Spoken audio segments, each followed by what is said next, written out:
அவங்க கட்சிக்குள்ள இருக்கிற பிரச்சனையை முதல்ல முடிச்சுட்டு வரணும். எந்த அதிமுக? எடப்பாடி அதிமுகவா?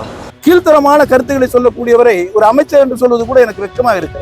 எடப்பாடி அதிமுகவா? எடப்பாடி அதிமுகவுக்கு அவர் ஒரு 10 பேர் இருக்காங்க. அந்த 10 பேர் என்ன செய்யலாம்? அந்த போராட்டத்தில் பாதி பேர் கலந்துக்கலன்னு அவங்க கட்சியிலேருந்து அனௌன்ஸ்மெண்ட் பண்ணிட்டாங்க. நீ கவலைப்பட வேண்டிய அவசியமே கிடையாது. நீங்க கவலைப்படுறது என்ன? மக்களை பத்தி கவலைப்படணும். ஏன்னா நீங்க ஆட்சியில் இருக்கிறீங்க. இன்றைய ஆர்ப்பாட்டம் குறித்து தாவேக அமைச்சரிடம் நிருபர்கள் கேள்வி கேட்கிறாங்க. அதுக்கு எந்த அதிமுக? எடப்பாடி அதிமுகவா? அவங்க எதுக்கு போராட்டம் பண்ணாங்கன்னா அவங்க கட்சிக்காரங்களுக்கே தெரியாது. அவர் கூட கொஞ்சம் பேர் தான் இருக்கிறாங்க. முதல்ல அவங்க கட்சியில் இருக்கிற பிரச்சனையை அவங்க பார்க்கட்டும் அப்படின்ற மாதிரி ஒரு கருத்தை சொல்லியிருக்காரு.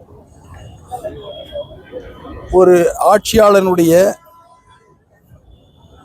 ஆட்சியினுடைய பிரதிநிதியாக இருக்கின்ற ஒரு அமைச்சர் ஒரு ஆட்சிக்கு எதிரான ஒரு கண்டன ஆர்ப்பாட்டத்தை முன்னின்று நடத்துகிறார் என்று சொன்னால் அதன் மீது அவர்கள் இந்த அரசு ஏற்கனவே செய்திருக்கிறது என்று சொல்லியிருக்க வேண்டும், அல்லது நாங்கள் செய்வோம் என்று சொல்லியிருக்க வேண்டும்.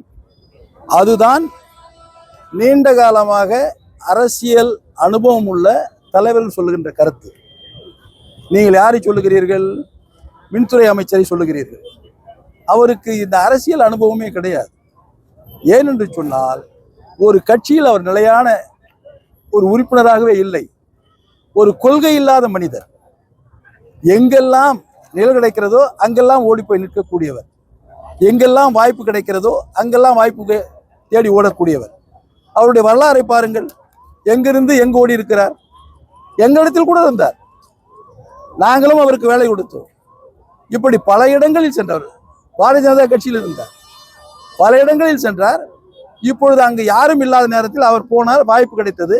அந்த வாய்ப்பை பயன்படுத்தி கொண்டு ஒரு அரசியல் பக்குவத்தோடு ஒரு கேள்வி கேட்கின்ற பொழுது இது நாட்டினுடைய பிரச்சனை, கட்சி பிரச்சனை இல்லை.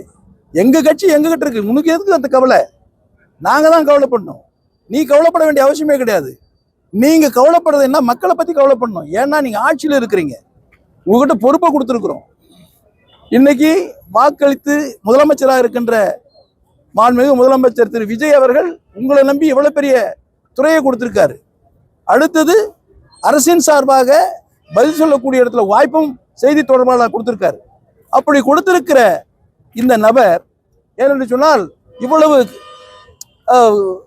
கீழ்த்தரமான கருத்துக்களை சொல்லக்கூடியவரை ஒரு அமைச்சர் என்று சொல்வது கூட எனக்கு வெட்கமாக இருக்கிறது.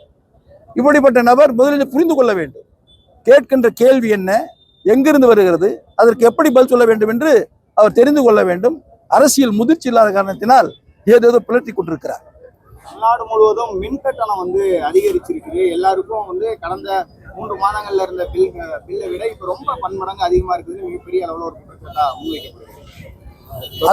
அது கேட்ட போதுதான் அவங்க சொன்னாங்க, கூடுதலா வந்திருக்க, தவறி வந்திருக்கோம், அடுத்த மாசம் கழிச்சிக்கலாம்.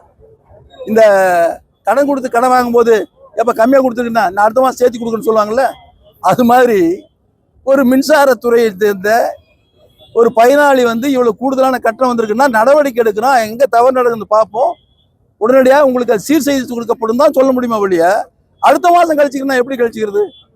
இப்படியாப்பட்டவங்களை எல்லாம் அமைச்சராக போட்டிருக்காரு இந்த மாண்புமிகு முதலமைச்சர் அவர்கள். வெட்கக்கேடு.